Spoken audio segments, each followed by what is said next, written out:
Good evening, I'm Bo Williams, and welcome to The 7. Let's get a look at the Big 7 stories right now. And topping the list, another Knoxville man arrested and facing charges over the chaos at the U.S. Capitol on January 6th of 2021. His latest arrest happening on Monday. Court documents include pictures giving us an idea of the case against Michael Roberts.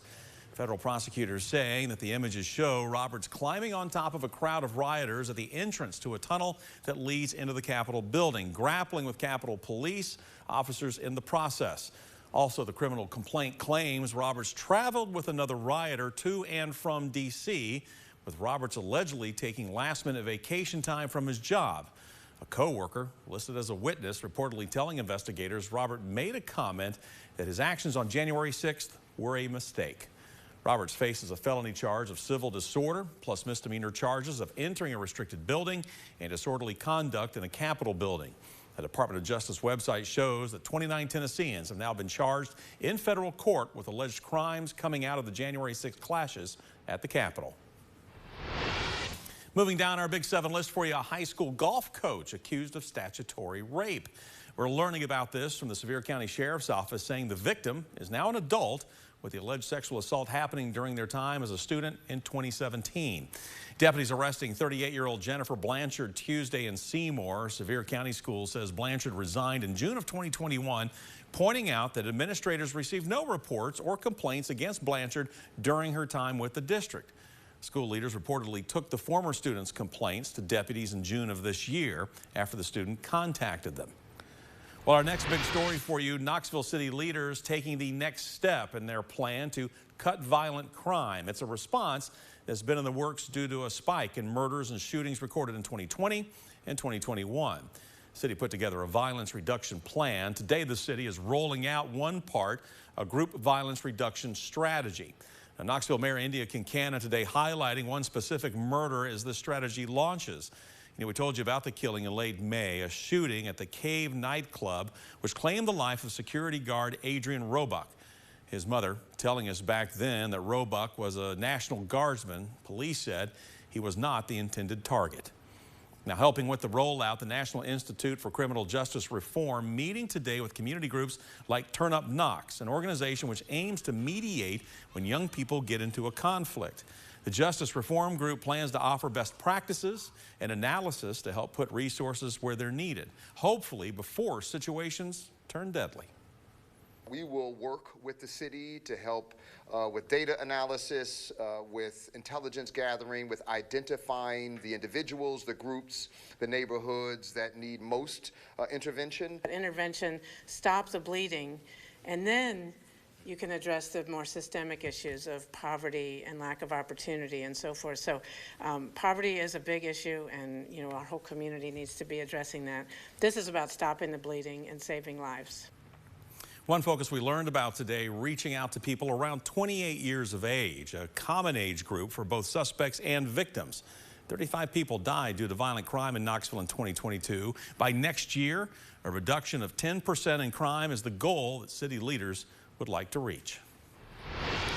Well, a change in policy for the Knoxville Police Department in our next Big 7 at 7 story for you tonight. The department withdrawing policy that 2 officers claimed was discriminatory, covering modified duty for officers with an injury or illness that keeps them from performing essential duties. As we reported in June, 2 officers filed complaints over the policy, which required officers who were injured or sick must go back to full work functions after 1 year. The officers claim they were stripped of their police power, take-home vehicles, and service weapons after being on the program due to disability. While KPD confirms the modified duty police has been withdrawn, or policy I should say has been withdrawn, no other information could be given about the resolution of the grievance or any claims. Well, we're getting an early idea of the results from a study into how the city of Knoxville does business with minority-owned businesses and groups, and how to do better in helping them get city contracts. One effort that's already in place, events like this minority business breakfast that we reported on back in June. It's an opportunity for city departments to show what they do, what they need, and how companies can help fill those needs. The report from consultants hired by the city shows minority businesses are still having trouble getting significant contracts and offers ideas like reaching out to firms that could fill the needs but lack the right certifications to help them navigate the certification process. Now, a public meeting will be held at 5 p.m. Monday at the Public Works Service Center. This is on Morris Avenue to dive deeper into the results of the study and its recommendations. By the way, the Disparity study was requested by Mayor India Kincannon and is the first such top-to-bottom analysis in 25 years.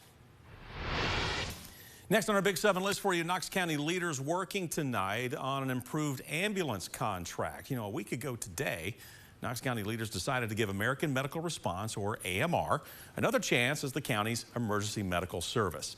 AMR was awarded a new contract after an independent firm told county leaders funding was the main shortfall that led to service issues. The main areas of concerns: response time, performance, and costs. Commissioner Larson J. telling us that the process in the past has been marked by finger pointing, which he says is unacceptable and not productive. Commissioners did not vote at tonight's meeting. Although AMR has been awarded a new contract, it will not go into effect until February 1st of next year. That contract ensures that American Medical Response will be Knox County's main EMS for at least the next 5 years. All right, new Smoky Stadium in downtown getting closer to completion. If you've driven by, you know what I'm talking about. Today at the stadium site, Knox County Mayor Glenn Jacobs and the CEO of Boyd Sports were there to celebrate the Smokies Southern League Championship, but also the current progress of construction.